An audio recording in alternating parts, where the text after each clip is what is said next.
Magandang gabi, ngayon po ay araw ng Lunes, October 9, 2023. Update po muli sa lagay ng panahon.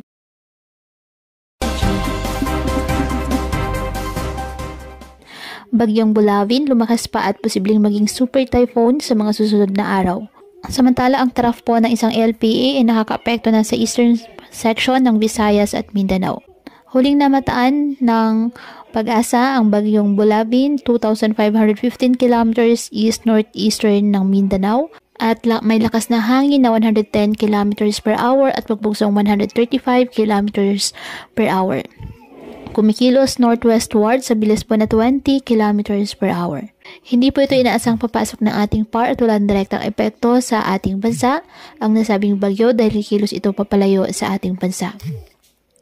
Samantala, isang low pressure area na namataan din po sa labas ng PAR sa may silangan ng Eastern Visayas at mababa ang tsansa nitong maging bagyo at posibleng malusaw po sa susunod na araw. Asahan ang maulap na kalangitan na may kalat-kalat na pag-ulan at pagkulog sa Mindanao, Bicol Region, Eastern Visayas at Central Visayas dahil po sa trough ng nasabing low pressure area.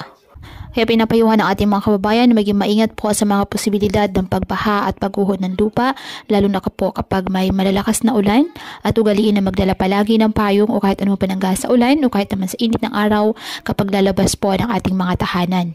At yan po muna ang update sa lagay ng panahon ngayong araw. Muli patuloy po tayo na mag-ingat at palaging tandaan, God loves you. Stay safe and God bless.